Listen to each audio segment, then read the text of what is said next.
always look to see the number. The number of participants going up. So good afternoon, everybody, and welcome to our second webinar in the Ignite series of our Nurturing Joy series. Today's webinar is called The Art of the Ask with Quentin Schesnuik. Did I get that right, Quentin? Got it right. From the Archdiocese of Toronto. My name is Claire Bondi, and I'm the Director of Lay Ecclesial Ministry and Ongoing Formation for the Diocese, and I will be your moderator for today's webinar. Just a few housekeeping items, just so that you know your cameras are off. I'm going to open up right now the chat so that you can chat with others if you would like to. Make that accessible to everyone. Okay. There is a Q&A question thing at the bottom of your screen if you're on a desktop or a laptop, and Quentin will leave time for questions at the end. So if you have questions throughout, even you can put them in, and we'll come back to them at the end of the presentation today. Our goal is to wrap up here around 2:30, and as you heard, today's session is being recorded. It will eventually land with our previous recordings at dol.ca/nurturing-joy-webinars. And then we'll also be highlighting pieces in another book. So you should have gotten a couple of copies of this folder with our first stage of Nurturing Joy encounter in booklet form, and so the second stage will come in another booklet that you can add to this folder. So it is my pleasure to introduce to you Quentin, who is the Associate Director of Parish Vitality and Stewardship in the Office of Formation for Discipleship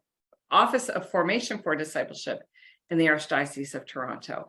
And in fact, Quentin, because of the work that Quentin has done, I found the work that he's done, that was a catalyst for this, because he's done some amazing stuff.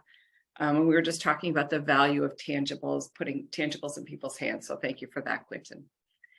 He's been serving in Toronto's Vineyard for over 14 years and has been tasked with helping their parish communities to increase parishioner engagement through spirituality of deep stewardship. I love that phrase. Quentin is married to his lovely wife, Cora, has 4 young children and a Labrador dog named Gracie. And he says Gracie has 2 great loves, children and food. I'm right up there with Gracie, Quentin. Quentin, I'll turn it over to you. I'm going to turn my camera off, and I will join you back for the Q&A at the end of our session today. Wonderful. Thanks so much, Claire. And I assume my volume's working well. I just want to take a moment to, first of all, thank Claire for inviting me to join you today. And all of you, I know life is busy. So to you for taking the time out of your busy days to join this webinar today. Thank you so very much for doing that. Now, to get started, I think it would be good for us to open with prayer. And so if we could start, in the name of the Father, Son, Holy Spirit, Amen. Loving God, I come to you in thanksgiving, knowing that all I am and all that I have is a gift from you. In faith and love, help me to do your will. I am listening, Lord God. Speak your words into the depth of my soul, that I may hear you clearly. I offer to you this day all the facets of my life, whether it be at home, at work, or at school, to be patient, to be merciful, to be generous, to be holy. Give me the wisdom and insight to understand your will for me and the fervor to fulfill my good intentions. I offer my gifts of time, talent, and possessions to you as a true act of faith. To reflect my love for you and my neighbor, help me to reach out to others as you, my God, have reached out to me. Amen. In the name of the Father, Son, Holy Spirit. Amen. Now, here in Toronto, we've really embarked under the leadership of Cardinal Collins to make stewardship really a deep way of life, deep stewardship here in the Archdiocese of Toronto. And so if you're wondering what stewardship is, and I'll unpack it a little bit as we go through the presentation on the art of the ask, because it's very much integral in with that concept. But another word for stewardship basically is the gift of self. So whenever you hear me say stewardship, think of the gift of self. And of course, that applies to our time, talent, and our treasure. Time being the most valuable thing God has given us because we only have a limited amount of time in this world. our talents, because God has given each of us unique gifts that we in turn can share with others in service of Him to building up the kingdom of God. And then finally, obviously, our treasure. We have to keep the lights on. We have to keep things going. And so in sharing our treasure with our parish communities, obviously that helps us to expand our ministries and to grow. And so this is the most important slide in the entire presentation. If you remember one thing from this presentation, I hope it would be this slide. And the reason I've got it up there is back in the 1950s and 60s, Betty Crocker, what they were doing is they were looking for new and unique products. And as you know, women at that time were entering the workforce more and more. And what happened is Betty Crocker really wanted to kind of capitalize on that. And so their market research was telling them that women wanted to buy easy to prepare foods because they were working and obviously had less time. And so one of the items they came up with was those famous cake in a boxes that we see at all the grocery stores. Now what happened is they released it. Their market research was saying women wanted to buy it. And when they put it in the stores, it was a complete flop. Nobody bought it. It didn't sell. And so what Betty Crocker sought to do was to discover why. Now, at the same time, Sigmund Freud and a lot of his theories were kind of in popular fashion. And there was a gentleman by the name of Edward Bernays. Now, Edward Bernays was Sigmund Freud's cousin, and he figured out a way to monetize those theories. And so Edward Bernays is named as one of the most 100 influential people by Life magazine in the United States during that time. And it's interesting because nobody knows who he is. And so what happened is they hired some psychoanalysts to come in. They did some research. They did focus groups to figure out why were women saying that they wanted the product, but they weren't buying it. And what they discovered through the course of the research was that whenever women made it, they felt guilty. And the reason they felt guilty is because the original formulation was simply just the powder and you added the water. And they felt like they weren't putting anything of themselves into the recipe. In effect, they didn't feel like they were really baking anything at all. So what the psychoanalysts recommended to Betty Crocker was that they change the formulation. And the formulation change was to add an egg. So whenever you see on those boxes of ready-made cakes and things like that, the add the egg was put there originally to help people feel as though they were putting something of themselves in the recipe. And what I would suggest to you is stewardship, and with respect to the giving of our time, talent, and treasure, that's the egg. That's the thing that we put into our parish communities. And so in effect, by you making that ask, by you inviting them to add their egg, what happens then is it helps to encourage people to see that by sharing their God-given time, talent, and treasure with the parish communities, that you're really giving them a grand opportunity.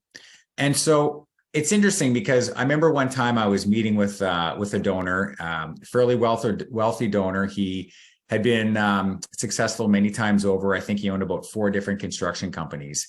And he and I were speaking one time, and he was asking me about what is stewardship and getting people involved in parish life. And I shared a little bit with him about that, time, talent, and treasure.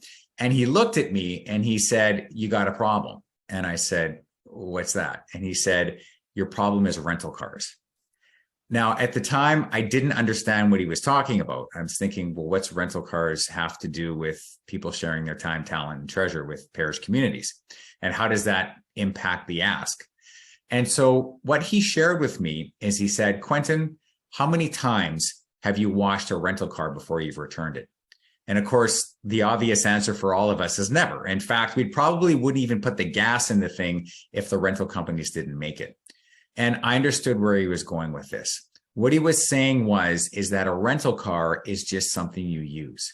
You get it for a certain amount of time, you use it, and then you return it. And so a part of what I would suggest is that how do we begin to help our parishioners see that the parish community, they have a sense of ownership, not ownership in the sense of a physical way, as in a car, but a spiritual ownership. And the more and more that parishioners begin to feel and see that they have that sense of spiritual ownership, they have, for lack of a better word, skin in the game in the parish communities, then that's where engagement can really help to increase. Now, what I would suggest to you is there's two ways to ask. So my background, originally I was in fundraising, as Claire had mentioned. And so my role was to really work with high net worth donors and to have conversations with them about their giving. And so early on, one of the things I recognized is that there's two ways we can make an ask. The first way is a self-based way, and the second way is a Christ-based way. And just to unpack it a little bit, if we look at the self-based ask first, well, what does that look like? A self-based ask is usually you have a sense of fear as to how you'll look to the other person, right? It's a very kind of inwardly thing. And it's natural. I mean, there's fear of rejection. It's hard to ask for things, and that goes right across the board. And so, one of the things I would suggest is that when a person's making an ask, not to focus on yourself, because really what you're doing is encouraging the people to participate in Christ's church, right? And so if there's fear of rejection, and you can see it sometimes in a person's body language when they ask you for something, if they're kind of like, I'm sorry to ask you, and they almost tend to be apologizing before they ask you for something, then what I would suggest is that tends to be not the ideal way to come across with that. And really that turns the ask into a cross of iron, right? Because what happens is there's a lot of fear of rejection. And if someone says no, then the person may become deflated. They don't want to be a part of my mission, things like that. And so what I would suggest is to begin thinking about kind of a Christ-based ask. And what do I mean by that? The best story I can think of is years ago, I had a conversation with a lady who was incredibly passionate about the poor. And I find that where there's passion, there's a reason. And I asked her, I said, if you don't mind me inquiring, why is it that you're so passionate? And she told me a story. And what she said is that when she was a little girl, she grew up during the Great Depression. And right before Christmas, her father lost his job. It wasn't his fault. There was just simply no work at the time. What happened is when Christmas Day came, there was no Christmas dinner for the family and no gifts for any of the children. And I'm sure her father felt pretty bad about that. A knock came at the door. When her father answered it, there was a man standing there with Christmas dinner for the family and a shoebox gift for each of the children. And when she opened hers, it was a pair of handmade red mints. And she said to me, Quentin, I thought they were a gift from heaven because it was cold that winter in Toronto. And that had a profound impact on her life. And she promised herself as she got older that one day she would want to give that gift back to someone else. Now, what I would suggest to you is that inviting her to participate in the mission of where God has touched her in her life, in this case, the poor, you are helping her to live out the life of Christ. And so what happens is the ask is transformed into a cross of gold, because deep within her heart is a longing to imitate Christ. And what I would suggest is that all throughout our parish communities, there are people who have been impacted by the Lord in some way. One person, it could be maybe there was a music teacher who took a special interest in that child when they were a little girl and helped them to sing, and they got confidence that way. Well, guess what? They'd want to be a part of the choir. Or if it's, let's say they can't sing necessarily well enough, but maybe they would consider a financial gift to buy hymn books or something like that. So what I have found is that a lot of times when you're making the ask is trying to find out where God has touched the person in their life and speak to that.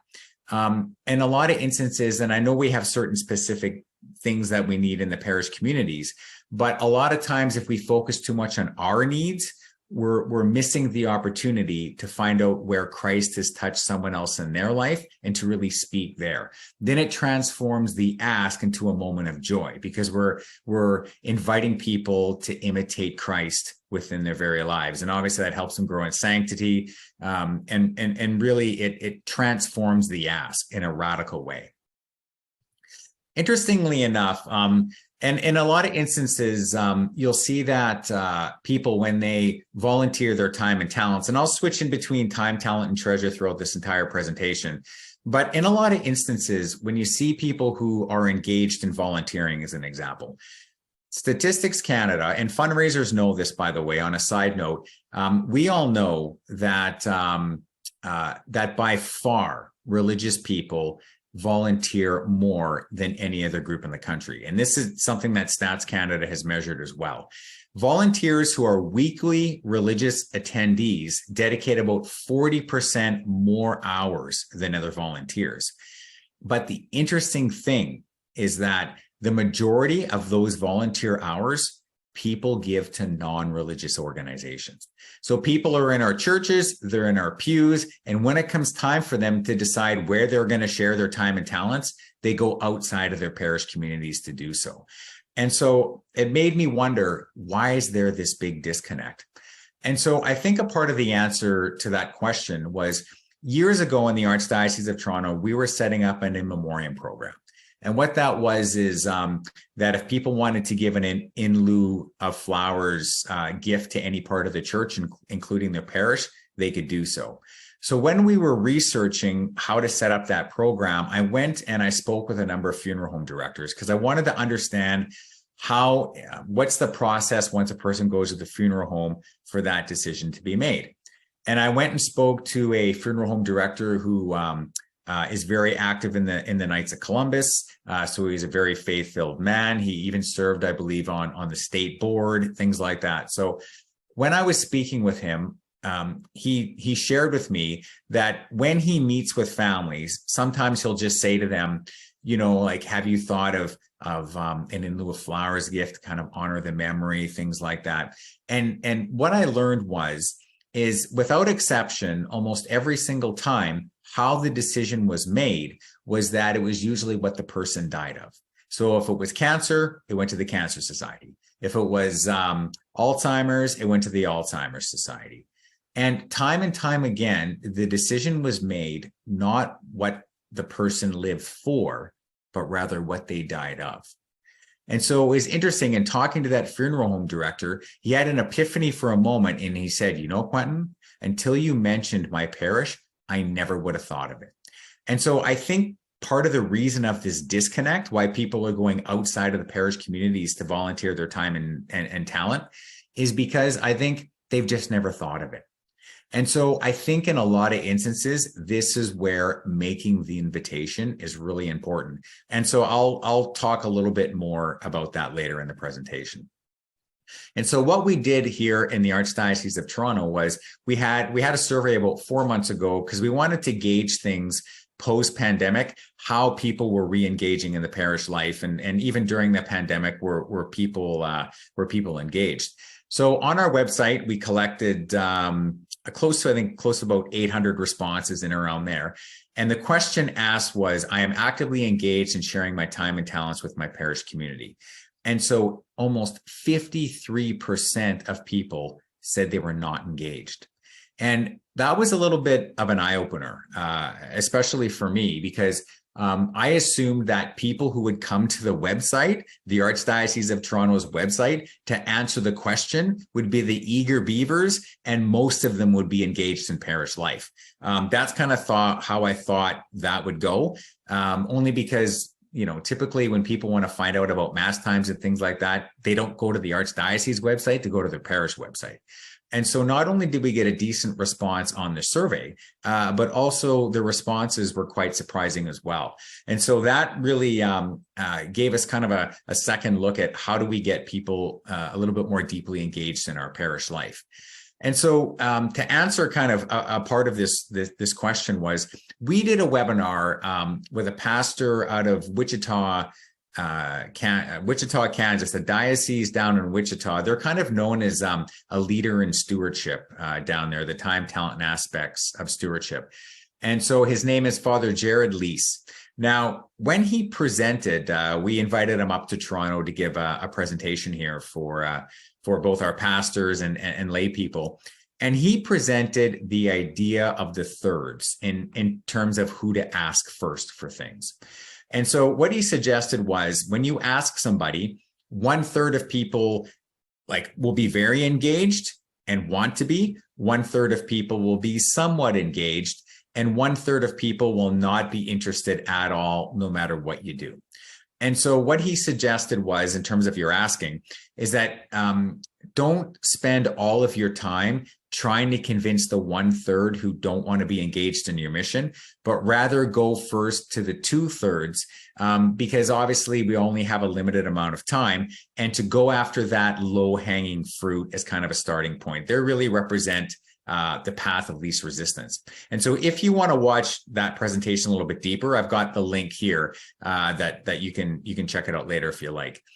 Now, what I realized when Father Jared was sharing that, he was really talking about the parable of the talents.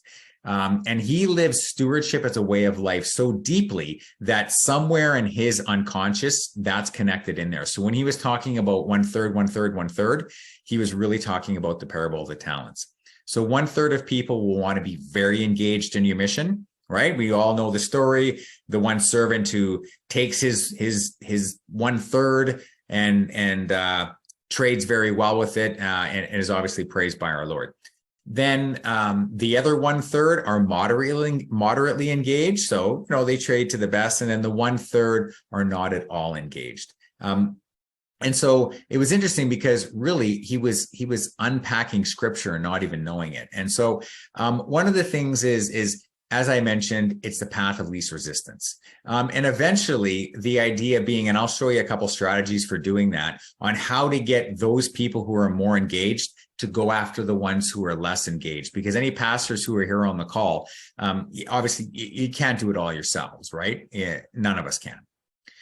And so an interesting side note we noticed is that, I don't know if you've ever heard of something called Price's Law. Now, a lot of HR departments use this, corporations use it as well. And so Price's Law is basically a little dictum that states that a small proportion of the people in a given domain will produce the majority of the output. Or in other words, a small amount of people produce almost everything. And this connects in, you'll see in a moment, with the parable of the talents. And I find it interesting how our Lord has wired these things into the very basis of reality. But the secular world, because they don't have the lens of faith, they miss a lot of the deeper meanings of this. So Price's Law, what does it state? If you take the square root of the number of workers on a project, they will produce 50% of your work. And that's, like I said, HR departments use this all the time to test productivity. So if you have 100 people, square root of 100 is 10. 10 people will do 50% of your work, and the other 90 will do the other 50%. And I'm sure we've all heard of the 80-20 rule before. Well, this is kind of a variation, but one that enables you to measure it. And so interestingly enough, this plays itself out through so many aspects of our lives. Classical music. My wife likes listening to classical music. Well, I can tell you that they predominantly play Beethoven, Bach, Mozart, and Chopin. There's your 10% right there who produce the 50%. Children's books. You've got Dr. Seuss, Robert Munch, the Berenstain Bears, and Shel Silverstein. They sell the majority of the books. They're the hyper-productive ones. Older kids' books. Now, J.K. Rowling, Harry Potter's not my thing at all, but she sells a lot of books. That's just reality. C.S. Lewis, the Narnia series, sells a lot of books. Roald Dahl, if you ever have read Charlie and the Chocolate Factory, Dave Pikey, my kids all read that. Even like 50s rock and roll music. You've got Elvis Presley, Chuck Berry, Little Richard, the Everly Brothers, and Fats Domino, and maybe a few other ones there. They produce the majority of the playlist from that given era. And so you can apply this rule to academic papers, hospitals, and I would suggest parish ministry. And I'm sure all of you know that you have some ministers who are hyper productive within the parish communities. And so if you were to actually look to apply Price's Law to a parish community, let's say, for example, you've got 500 parishioners who attend Mass on a weekly basis. Now, the key is to apply it to those who attend Mass. Because obviously, we may have more people who are registered with the parish, but they're not actively engaged in parish life. And we wait for God in his good time to bring them back. And we obviously continue to make the invitations. But what I would suggest for you in thinking about Price's Law is to consider the parishioners who attend Mass on a weekly basis. If you take the square root of 500, you get 22. That means that 22 of your parishioners will be hyper productive if they are invited into your mission, and will produce 50% of your output if invited. Now, if you're a parish where you're really struggling to get volunteers, struggling to get people engaged, even if you're building, let's say you've got to build a fundraising campaign or whatever that, and if you need those people who are good heavy lifters, then my suggestion to you would be to consider Price's Law in the back of your mind. And the question is, are these people engaged? Like, are they engaged in parish life? And if not, how do you make that invitation? How do you make that ask? And so I'll kind of unpack that a little bit more as we move through the presentation. And so obviously discernment is needed. So for example, and this requires the wisdom of a pastor. So you could have somebody, let's say, who's hyper productive, like maybe they'll work, 20 hours a day, but maybe they're abrasive, like maybe it's just a reality of their personality. And so would that be the best person, for example, to be involved in hospitality? Probably not.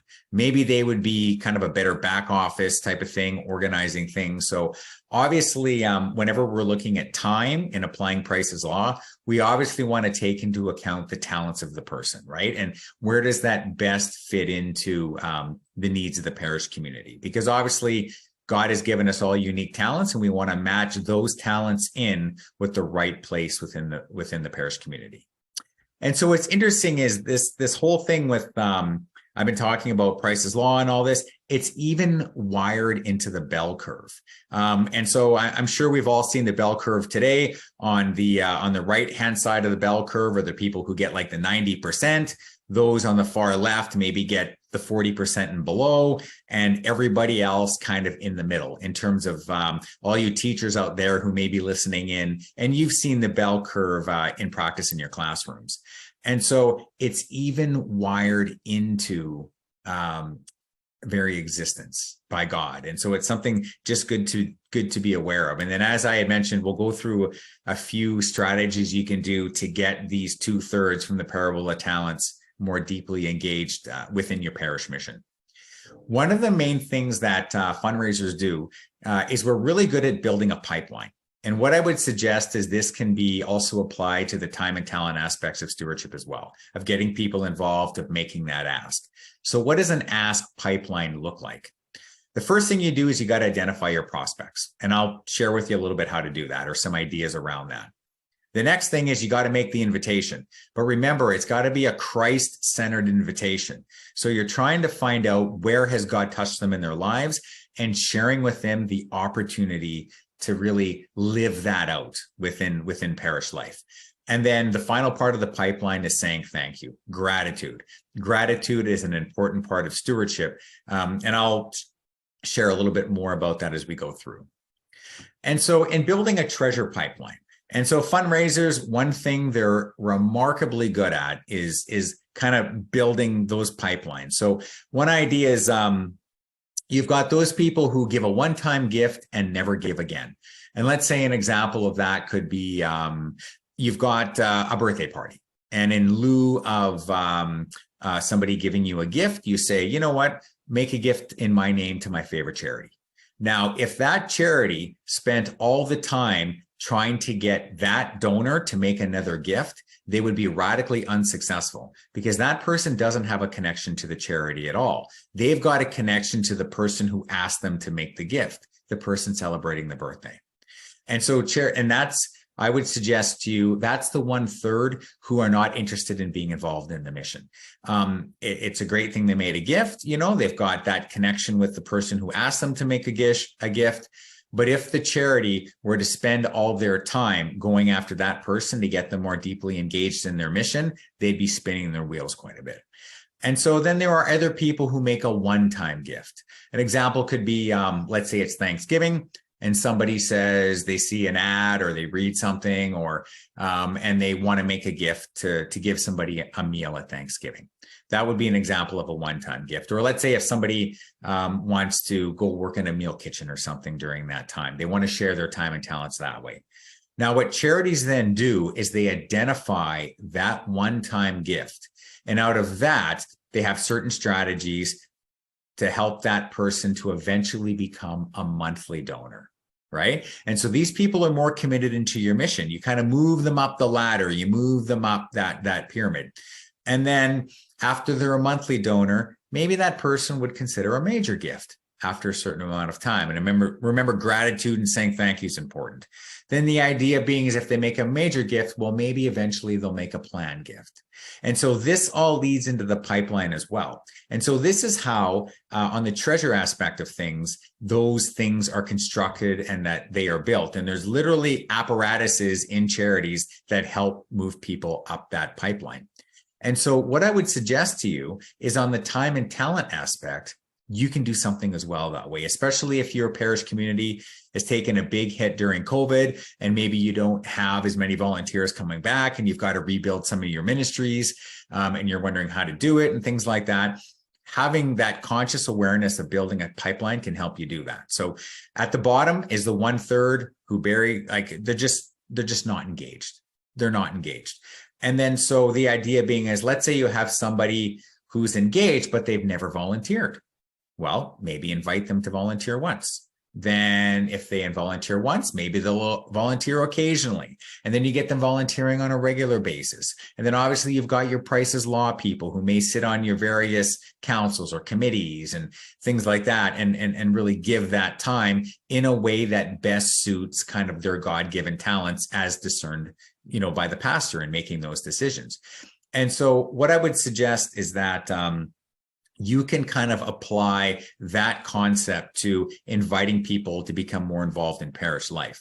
But one thing I'll mention, it's important to realize that this is not a commentary on a person's relationship with God, because only God really knows the human heart.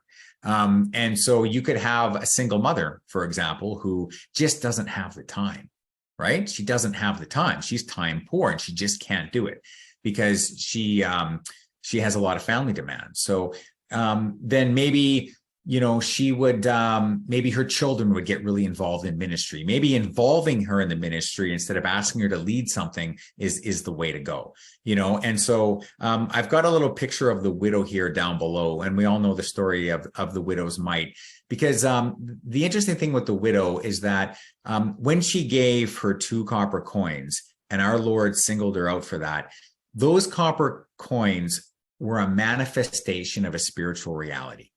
What do I mean by that? I mean that the widow, if you asked her to give her treasure, she'd give those 2 copper coins. If you asked the widow to knit baby sweaters or knit red mitts, right, for the parish, let's say you're doing some type of, something for the poor, she'd knit you 1,000. If you asked her to be involved in a hospitality ministry, I would suspect she'd open the door at the church for everybody who came. And so it's kind of developing that spirituality of the widow and applying it to all the different aspects of stewardship of time, talent, and treasure. And then reminding ourselves that when we make that ask, we're really inviting a person to really kind of live out their faith and to imitate Christ. One thing I'll mention is that knowing when to ask is key. And I've seen people sometimes who will structure the greatest ask ever, and then they just ask at the wrong time. And so fundraisers, the treasures people know one thing really well, and that's when to ask. And so the 3 best times of the year to ask anybody for anything is Christmas, Easter, and Thanksgiving. Now, one thing and I've got the turkey there because one thing I would suggest is Thanksgiving is the way to go. Why do I suggest that? Christmas. Christmas is great for treasure. I'm sure pastors would let anybody know that during Christmas time, it's a good time for offertory. It's a good time for the treasure. But the issue is with asking people, for example, for the other aspects of stewardship, the time and talent aspects, asking them to get more involved in parish life. There's a big flood of people who come in the church and then a big flood of people who leave the church. And the problem is they're coming in and out, and it's not necessarily the best time of the year to ask them to deepen their relationship with the parish community. Great time for the treasure aspect of things, not so much for the time and talent. I would suggest the same for Easter as well. As you know, Easter is an incredibly busy time in parish communities liturgically. And do you really have time to structure asks to get people more engaged in parish life, to ask them? I would suggest probably not. What I would suggest, though, is Thanksgiving is a perfect time of the year to ask people to get more involved in parish life and sharing their time and the talent, because it's the third time of the year when people feel the most generous. Now, this looks like a bit of a mess, this calendar, but it's not. I'll explain it really simply. January and February, never ask anybody for anything. The reason being is in January, the first 2 weeks of February, is that everybody's paying off their Christmas bills, so they have no treasure. And then also with respect to their time, they have probably spent a lot of time going to, work Christmas parties or hosting family and friends over Christmas. And for lack of a better word, they're peopled out. They need a break. So January and February is not the best time to ask people for things. What I would say, though, is March and April. Now, March 2nd would have been Ash Wednesday this year, leading up into Easter in April.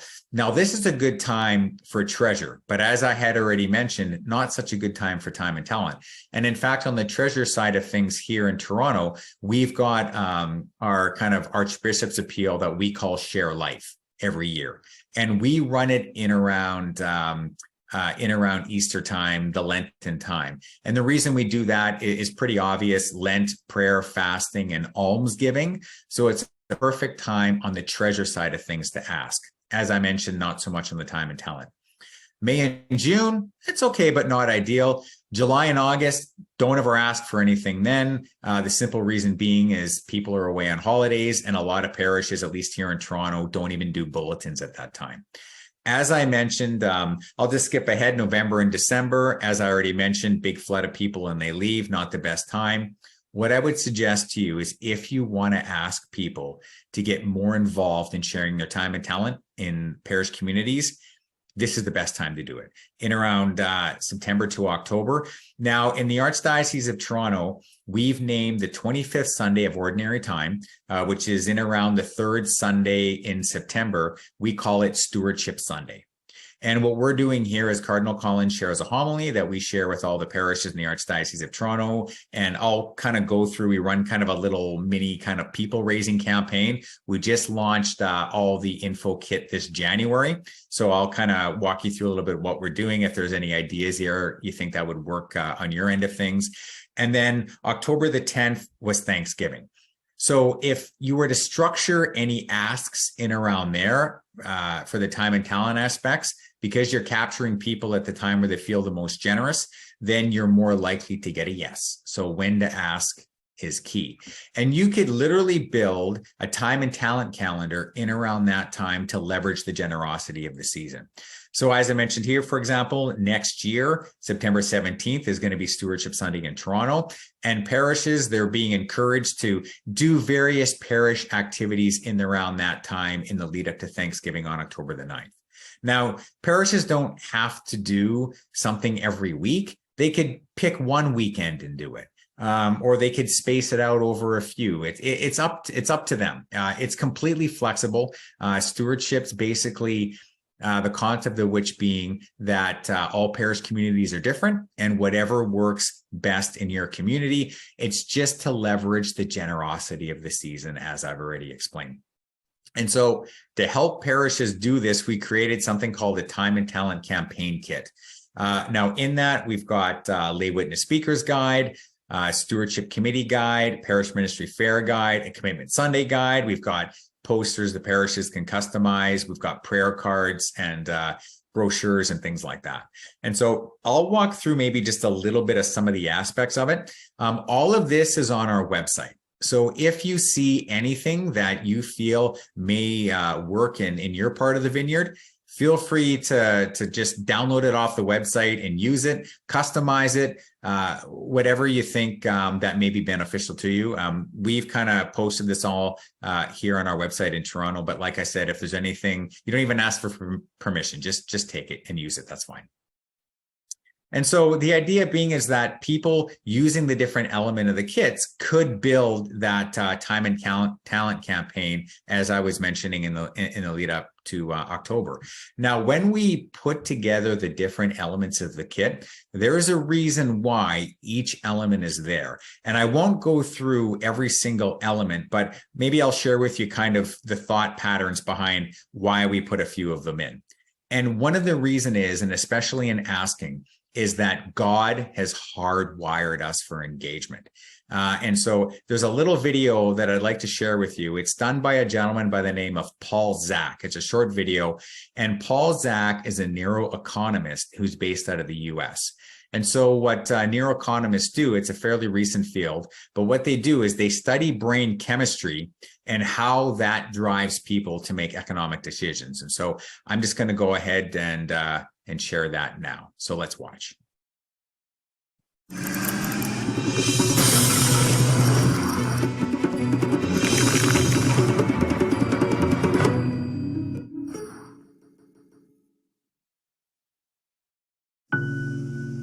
I want to tell you a story about a little boy named Ben. Ben is 2.5 years old, and Ben has brain cancer.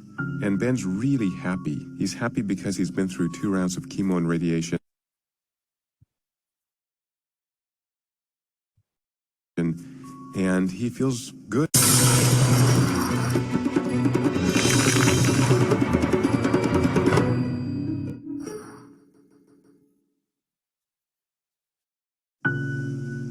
I want to tell you a story about a little boy named Ben. Ben is 2.5 years old, and Ben has brain cancer. And Ben's really happy. He's happy because he's been through 2 rounds of chemo and radiation, and he feels good for once. He doesn't feel yucky, and his father's enjoying seeing Ben's happiness. But as the father tells the story of Ben and his cancer, the father's voice begins to break. And he says, it's very difficult to play with Ben because Ben thinks everything is wonderful, but I know something that Ben doesn't, that Ben's dying. And he talks about how difficult it is to play with Ben, knowing that in 3 or 6 months, Ben will be dead. And yet Ben is so happy, he's so beautiful. And so the father tries as hard as he can to enjoy Ben, to be joyful around Ben. But then he says in the middle of this short story that it's an amazing thing to know how little time one has left. And as he says that statement, he has merged himself with his son. It's as if the father himself is dying.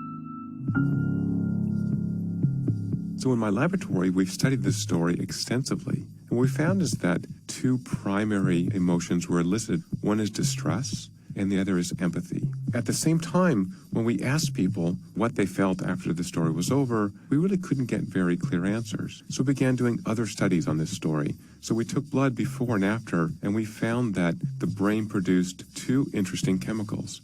One is called cortisol, which focuses our attention on something important. So cortisol correlated with our sense of distress. So the more distress you felt, the more cortisol you released, and the more you paid attention to that stimulus. The second chemical release is called oxytocin, which is associated with care and connection and empathy. And oxytocin was correlated with people's sense of empathy. And the more oxytocin they released, the more empathic they felt towards Ben and his father. Now, we did something different after this experiment. We gave individuals a chance to share money with a stranger in the lab. And indeed, those who produced both cortisol and oxytocin were more likely to donate money generously to a stranger they couldn't see in a lab. In another experiment, we gave individuals a chance to donate money to a charity that works with children who are ill. And indeed, those who released oxytocin and cortisol donated money to this charity. In fact, the amount of oxytocin release predicted in both cases how much money people would share with a stranger or with charity. What we're seeing is that this narrative is changing behavior by changing our brain chemistry. So we decided to go a little further and ask, could we actually predict before they watched the video who would donate money to charity?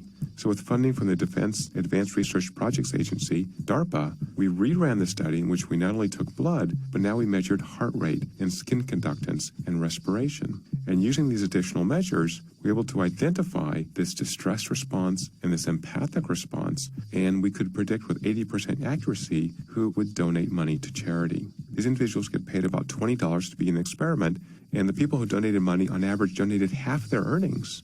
So we began to investigate this story further. We used functional brain imaging to identify the regions in the brain that were most active while watching that video compared to a control video in which Ben and his father were at the zoo. And what we found was that the most active areas for the emotional story were areas in the brain associated with theory of mind or understanding of what others are doing, and areas that are rich in oxytocin receptors that make us feel empathy. And guess what happens when you watch 100 seconds of a father and son at the zoo? Nothing happens and people just blank out. There's no reason for them to attend to this information because nothing's happening. There's nothing exciting. It's important to understand that stories have to have this particular structure. 150 years ago, a German theorist named Freytag called this the dramatic arc. So there are particular story aspects that go into making an effective story: exposition, rising action, climax, falling action, and then this denouement. The story of Ben and his father talking about knowing his son is dying has those aspects. It captures their attention. There's a coming climax. How can Ben's father actually engage with his son in this wonderful, relaxed, playful way, yet knowing that his son will die soon? It seems like there may be a universal kind of story structure. So stories are powerful because they transport us into other people's worlds, but in doing that, they change the way our brains work and potentially change our brain chemistry. And that's what it means to be a social creature, is to connect to others, to care about others, even complete strangers. And it's so interesting that dramatic stories cause us to do this. In these experiments, they do it in a very functional way. People are donating money because they want to help Ben and his father. And yet when we watch other stories or see movies, listen to music, the same thing can happen. We feel uplifted, we feel motivated, we feel connected to others around us.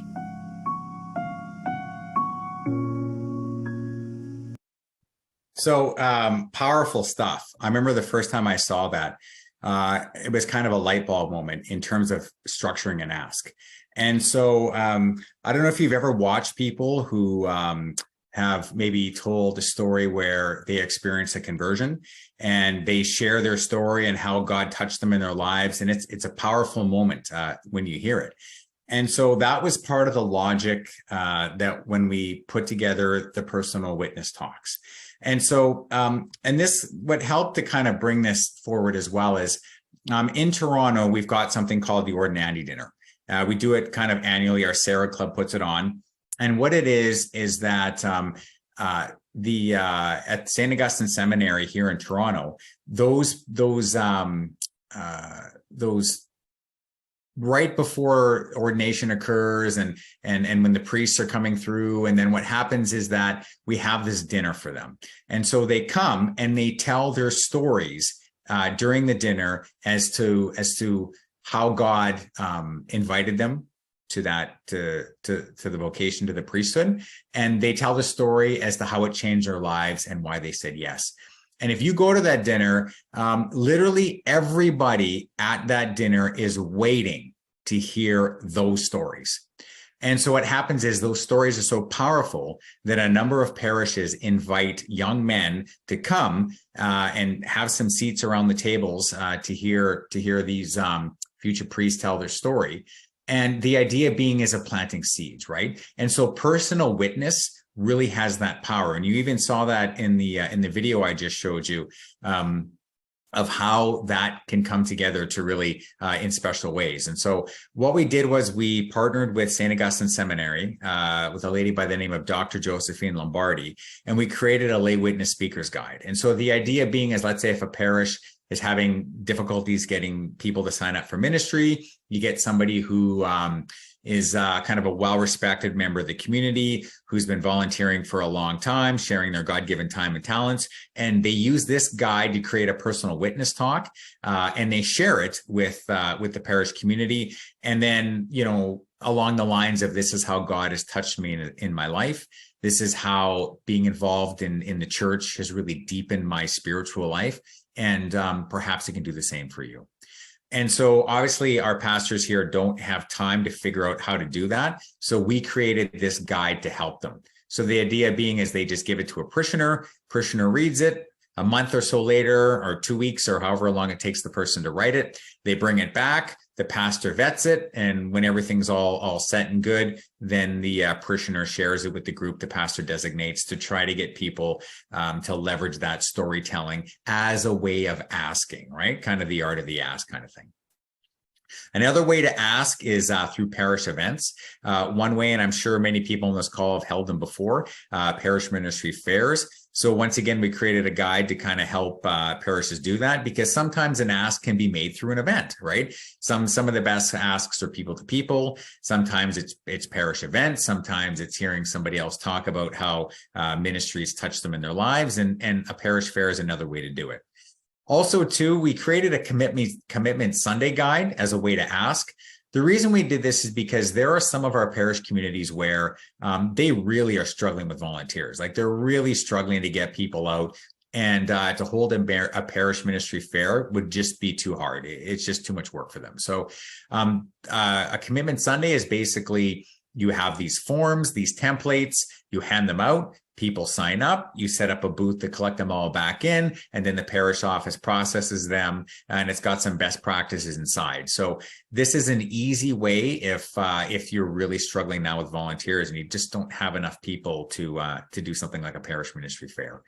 And also for those parishes that maybe have those resources, we've created a guide as well to help them to build a stewardship committee. You can either create a new committee, or if you don't need any more committees, maybe repurpose one that maybe has kind of needs a bit of a refreshing. Maybe if you have an existing committee, you can name it as a stewardship committee. And their role, at least here in Toronto, is to help the parish do all these askings, right? To do all these things that I've kind of walked through now. And it would be the committee's responsibility to help deepen stewardship within the parish.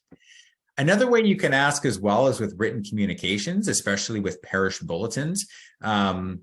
We did do one webinar about I think a year and a half ago, called Stellar Communications That Get Your Parish Noticed. It's with Mike Tacasola, and he's the director of digital services for a diocesan. They're the My Parish app people, and we got Neil McCarthy as who are director of communications. So a key to making an ask is having an ask that informs, it inspires, and it invites. And if you want to watch the webinar to learn more about that, you can.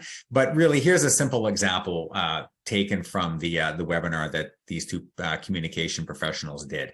So let's say if your parish bulletin needs a little bit of a refreshment, right? In making your asks.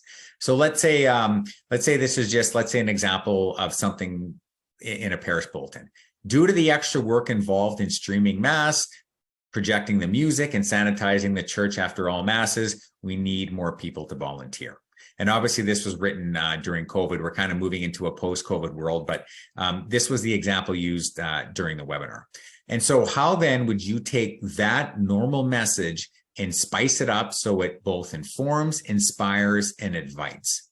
And so this is the example they came up with. Serve with joy. We have some amazing new opportunities to help during and after Mass. Do you know how to run a slideshow, run a camera, and video software? How about spray and wipe down a pew? Willing to learn? We need your gift. And then there's the contact person there. And then the thank you, right? Because you obviously want to express gratitude. So inform, inspire, and invite. And so even looking at existing ways that we ask people in terms of our bulletins and communications, like things like that, can we spice it up a little bit so that it both informs, inspires, and makes that invitation? If there's any of the resources you've seen that you like, it's all posted on our website here, and the links down below. You can check it in the Parish Vitality section there. That's kind of where we've housed all of this. And one thing I would suggest, and just kind of closing out this presentation part of the webinar, is I would suggest to supernaturalize your ask by connecting it to the sacrifice of the Mass. I remember years ago, I was driving in my car and I was listening to a CD by Scott Hahn. And he said something that at the time for me was pretty profound. And it was one of these things that I replayed probably about 8 to 10 times. And what he said is you unite your sufferings to Christ's sufferings, and Christ's sufferings invest your sufferings with redemptive value. And so in thinking about that, in supernaturalizing our asks, when the basket goes by, and we're all used to putting in our envelopes or, whatever, our cash or our checks or whatever it is we put in, or even if we're doing pre-authorized giving or something, and we kind of mentally make a note as the basket comes by. One suggestion could be yes, put the treasure in, that's important, but also the time and talent aspects too. So it's even all those struggles that you had in asking people, all those little crosses you had to bear throughout the week. Let's say you asked somebody and they were rude, maybe you asked somebody and you got really excited and you worked really hard and they completely deflated you. Put that in there. Maybe you ask somebody and they say yes. And to help prevent yourself from getting puffed up, like with pride, like I'm so good at this, put that in the basket as well. And then connect it in with the sacrifice of the Mass and maybe offer those crosses and everything else for the good of the parish community. And so it's a way that we can connect all of our asking into the daily sacrifice of the Mass. And one thing I'll mention too, that gratitude is an important part of the ask, is that God has put us all on this earth at this time. And so our mission really is to help serve within the parish communities. And so being grateful for that. And also the gratitude in when people respond. And so I'm often reminded of when our Lord encountered the 10 lepers. And I remember there was once a priest who shared with me kind of something a bit deeper here, and it always stuck with me. And I remember he said, that out of the 10 lepers, how many came back? And it was like 1. And he said, what is the biblical percentage of tithing? And it's like 10%. And he said, what's 1 out of 10? And it's 10%. And so even within the treasure aspect of things, that 10%, our time and talent, 10%. But in giving that, we basically give 100% of ourselves. So the 10% came back, but that one person gave 100% of themselves. And I think that's very much in the spirit of the widow. As I said before, if you ask the widow, the 2 copper coins, all she had. If you asked her to give her time, she'd knit 100 baby sweaters for you. If you asked her to welcome people by opening the church door, she'd open it for everybody. And really, gratitude and the spirit of deep stewardship can help us in making that ask and make it more of a Christ-centered ask rather than us focusing on ourselves, which turns it into a cross of iron, which I think is just too hard. So that helps to really change it into a cross of gold. And so what I would suggest as well is hospitality is an important part of the ask. It's one of those intangibles that a hospitable environment makes people more apt to say yes. And so I think sometimes it's the simple things in terms of hospitality that help us to make that ask. And so I'm just going to close out by reading a letter that a pastor received from a parishioner. And so I'll just read it to you.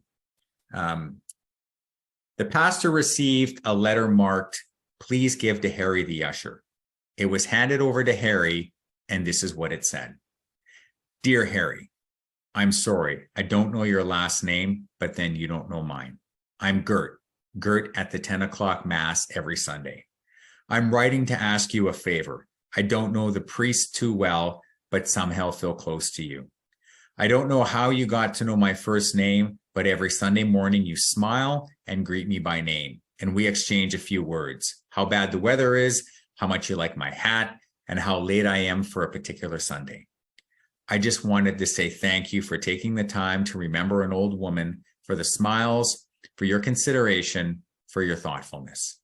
Now the favor. I'm dying, Harry. My husband has been dead for 16 years and the kids are scattered.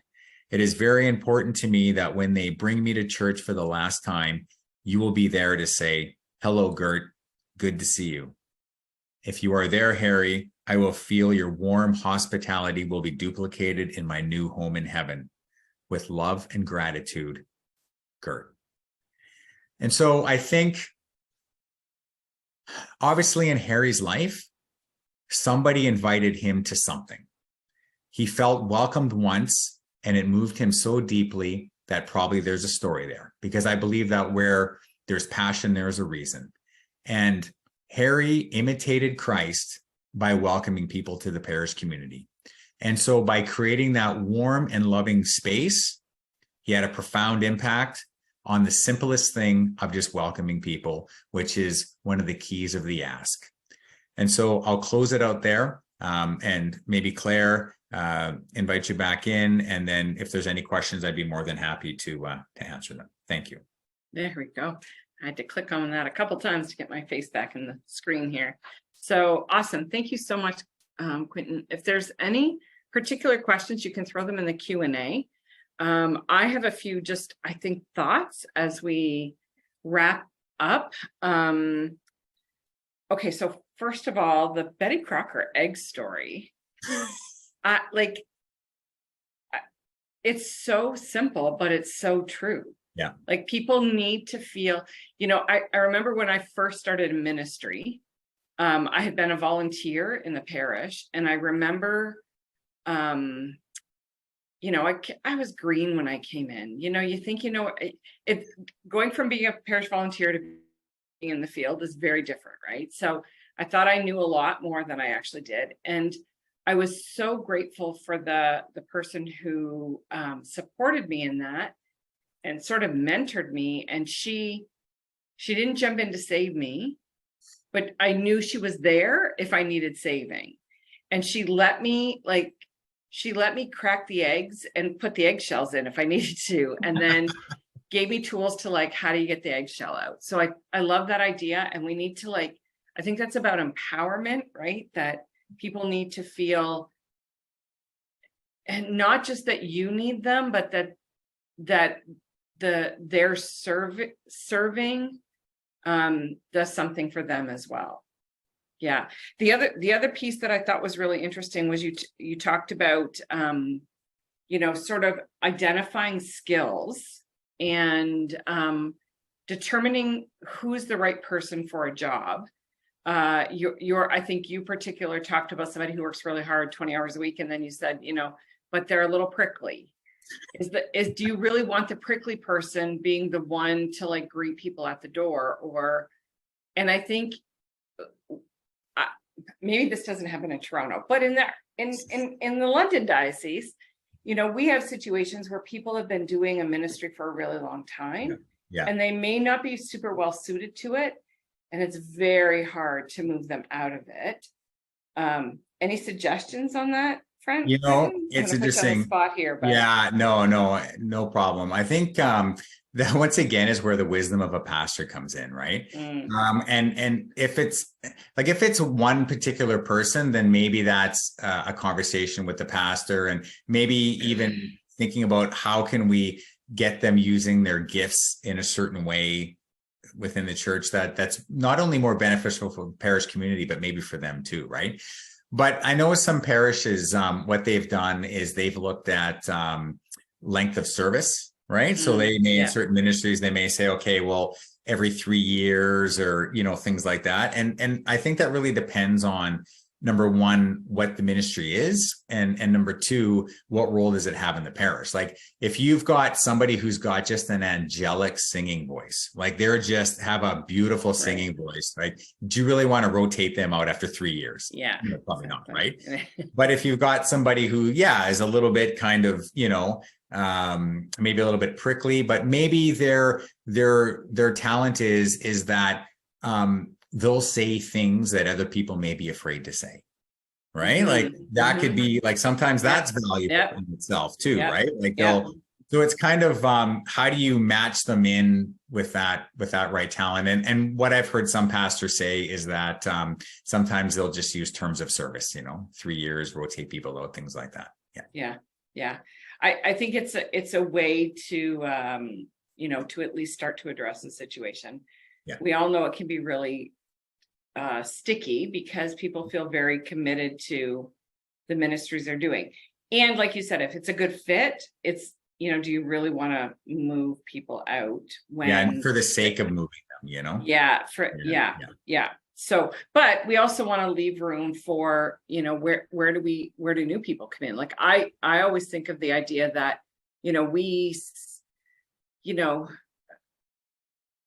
sometimes it's in someone leaving where there's an opening or that someone else finally steps up, and we might have to leave that blank space for a while till someone feels the call. Right. Yeah. And sometimes too, there could be ministries where, you've been maintaining it forever and it's like, it's almost out of habit and you wonder, why are we still doing this thing? Yeah. And sometimes, there's an opportunity there to repurpose certain ministries, and how do you better kind of position it to serve the parish community in a better way? So Yeah. The other thing that I'm always, and you brought this up in a conversation that you and I had with Chris Ander way back about the law of thirds. I focus on it a lot because we can get really stuck in, this idea that there are a small percentage of people that do a large percentage of the work. Yes, we need to continue to ask people who aren't in that, the small 10%. We definitely need to, but and if people come and offer their services in some capacity and no one takes them up on it, eventually they stop offering. Yeah. And so we have to find ways to engage those people. That is so important. And I'm really glad you mentioned that, Claire, because sometimes you could have a situation where, let's say somebody runs a parish ministry fair, as an example. Yeah. And life is busy. Let's say you get in all these people sign up and you get all these people signing in. And then what happens is, let's say life is busy and then you don't contact them right away. And then a couple of months goes by and then somebody forgets. And then when it ends up happening is sometimes people unfortunately can take that personally, right? Yeah. You can take it to mean, I came here, I want to share my gifts, and they look at it as being somehow that they're being told no. And so one of the things that we suggest to our parishes here in Toronto is that if they ever run something like a parish ministry fair, and let's say it's going to take the parish time, because maybe you have to do some police checks for certain ministries or there's certain things you got to do, then you may want to consider just emailing everybody who signed up after and just said, thank you so much. We've got it. It's going to take some time for us to process everything here in the parish, but be assured it's important to us, et cetera, and then send them the email. And then what that'll do is buy you some time until you can kind of work through all of that. Yeah. Right. Yeah. I think back to, we had Dan Salucci from Catholic Leadership Institute did a webinar for us, I think in the summertime. And he talked about a story about, I think it's the founder of CLI who, went to a parish, father asked him, would you like to, or they in the welcome package, they had what are your gifts and talents? Lector. Nobody ever contacted him. They left that parish, they went to another parish, same scenario. And, somebody contacted him very quickly, put him on the lector's list, and, and that felt engaging for him. Right. And as someone who, I always say that, I still feel like we're new in our parish. We've been there for 7.5 years. Mostly because of what I recognize is that we weren't in a parish. Somebody said this to us the other night. They don't know our kids. They didn't watch our kids grow up. Our kids all, the two that go to mass somewhere else. Even though one lives with us, she plays at another mass. I didn't watch other people's kids grow up. I don't know the connections. And the way that we get to know people is by being involved. You have to be really intentional about it, right? And someone has to make the first ask. Someone has to like reach their hand out, and I'm bold enough that we just volunteer, but there are lots of people out there who don't do that. And and they don't understand how to make that step, because the idea of going to the parish office, or it's a bit overwhelming for a lot of people. So making that invitation, and I would say too, to the pastors on the call, is that they have and as everyone knows, they have a huge amount of like when they invite somebody into, let's say, like, oh, I've noticed that you're really good at this, or is this something you'd be interested in? People really take that to heart, like they really do. And so just the importance too of invitations, obviously by everybody, but even those special invitations from a pastor really goes a long way with people. It really does. It does, absolutely. And I think the I remember when I used to sit in the pews, and I would watch, I had the, I wasn't up at the front and I wasn't saying mass. So I had the freedom to watch the families and watch people and say, I wonder if they've ever been asked for anything. And I would say, if I went and asked people for something, I would, I tried to do it in a manner that wasn't about, I really need your help. Like, we're not going to be able to run this ministry if somebody doesn't step up, because that doesn't feel like, that feels desperate. It doesn't feel like we want your gifts, right? And if they said no, I would always follow up with, okay, but thank you for having the freedom to say no. Can I approach you again? I don't want you to feel like, let them know that, this may not be the fit, or this may not be the time, but there may be a time in the future. I've had people come back to me and say, sorry, I said no to you then, but that now's, and I'm like, no, that's great. Go for it. Like, you're not offending me because it wasn't the right time when I asked you. So. Yeah. This is just it. And I think too, sometimes, like life circumstances change, right? Like sometimes somebody starts a new job and they feel a bit overwhelmed, and maybe some of the kids are sick, and then you ask. So a lot of times I think, Claire, it's valuable to say to somebody, well, maybe not today, but maybe tomorrow. Yeah. Very good. Well, Quentin, I appreciate your spending time with us, and it's so gracious of you to share with us what you've created for the Archdiocese of Toronto. I will provide a link to those people who are on the call so they can see that information should they want to explore it a little bit more, or if they, want my help even in coming up with something for their own family of parishes, which is another reality that we have. And that part of the challenge that we have is that as we've moved into these families of parishes, it's very hard for the pastor to be present to all of the people at 3 different parishes on a regular basis. And so that creates, we have to count on other people more. And so I say the more people we can bring into the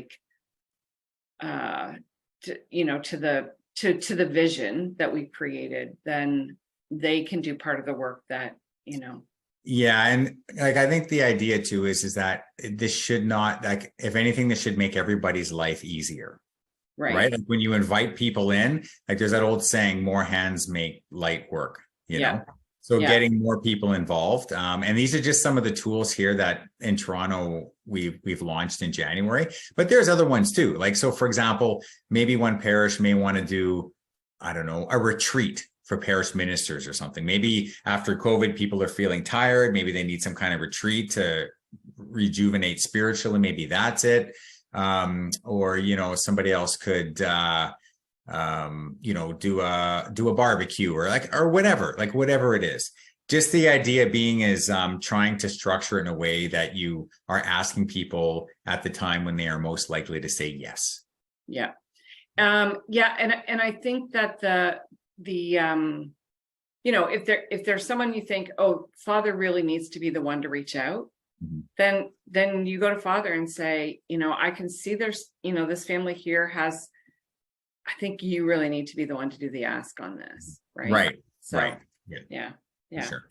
All right, Quentin, if I can ask you to stop sharing, I'm gonna just do a little promo for one last event that we have coming up in our diocese, and this will be the final event for our second stage of the Nurturing Joy, the Ignite. We have David Wells coming in from David comes from London. I don't know if it's London, England, but England. And David has just a great spirit about him when he talks. He's super engaging. He's a great storyteller. He's funny. And we have our numbers. I'm just being super transparent here. Our numbers are pretty low, and we really want to maximize David's exposure because he's very good. So we have lowered the cost. We now have 3 different locations. For those of you who registered for Windsor, it's actually Corpus Christi Hall, not Our Lady of Mount Carmel. We've added Our Lady Help of Christians in Wallaceburg as an option.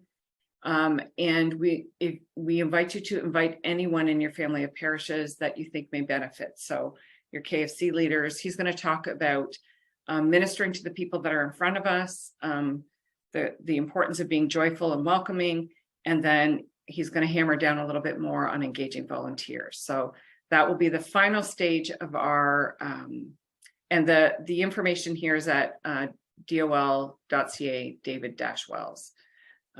So I invite you to register for that if you haven't, and invite others to come and spend the day with us. It will be in person at those sites. David is going to actually be zoomed into all 3 sites because his trip this time is super complicated. He's in a whole bunch of different places. So again, thank you again, Quentin.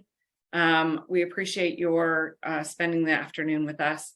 For the rest of you, stay tuned for what's to come with stage 3 of our Nurturing Joy series. God bless everybody. Take care. Thank you.